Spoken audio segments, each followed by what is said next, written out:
में सीट बंटवारे का फाइनल फॉर्मूला अभी तक नहीं निकल पाया है और आरजेडी कांग्रेस के सहयोगियों ने सिंबल बांटना शुरू कर दिया है।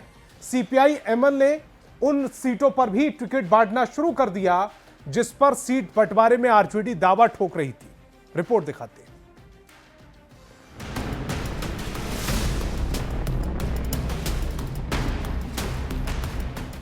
बिहार विधानसभा चुनाव को लेकर सत्ताधारी एनडीए और विपक्षी महागठबंधन अपनी रणनीतियों को अंतिम रूप देने में जुटे हैं। एक ओर एनडीए ने सीट बंटवारे का ऐलान कर मानसिक बढ़त बना ली है, पर दूसरी ओर महागठबंधन में अब तक सीट शेयरिंग का फाइनल फॉर्मूला तैयार नहीं हो पाया है। आरजेडी कांग्रेस बार बार ये दावा कर रहे हैं कि सहयोगियों के साथ सीट बंटवारे पर आखिरी सहमति लगभग बन गई है, लेकिन सीटों का चयन अब तक नहीं हो पाया है। इन सारे सियासी उठापटक के बीच महागठबंधन की सहयोगी सीपीआई एमएल ने प्रत्याशियों को सिंबल बांटना भी शुरू कर दिया है। सबसे दिलचस्प बात यह है कि सीट बंटवारे का इंतजार किए बगैर माले ने जहानाबाद की घोसी सीट से मौजूदा विधायक रामबली यादव को पार्टी का सिंबल थमा दिया है। माले नेता कुणाल से पार्टी का सिंबल लेते रामबली सिंह यादव की ये तस्वीर सुर्खियों में छाई हुई है। महागठबंधन में सीट शेयरिंग का औपचारिक ऐलान होने से पहले 10 अक्टूबर को नेता प्रतिपक्ष तेजस्वी यादव ने एक बड़ा कार्ड खेला था।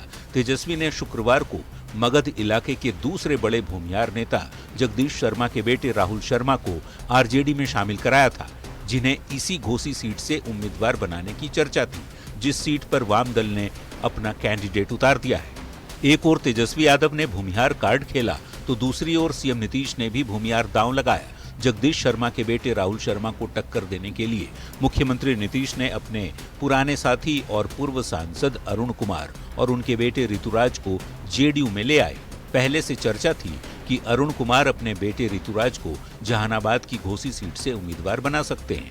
जेडीयू में तीसरी पारी की शुरुआत के साथ ही खुद अरुण कुमार ने भी इसी ओर इशारा किया था। बेटे के बारे में चर्चा है कि घोसी सीट से उम्मीदवार पार्टी तय करेगी। तो सर कितना बड़ा असर पड़ेगा पूरे मगध और शाहबाद क्षेत्र में? ये तो रिजल्ट देखिएगा। अरुण कुमार के बेटे ऋतुराज के सामने राहुल शर्मा का मुकाबला घोसी में भूमिहार बनाम भूमिहार की लड़ाई हो सकती थी, लेकिन उससे पहले ही माले ने अपने प्रत्याशी को टिकट देकर घोसी पर दावा ठोक दिया है।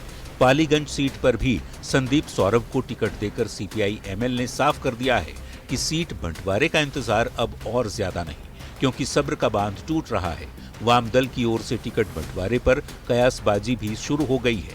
क्या महागठबंधन में सब कुछ ठीक ठाक है या खटपट बरकरार है? इंतजार हर किसी को सीटों के बंटवारे का है।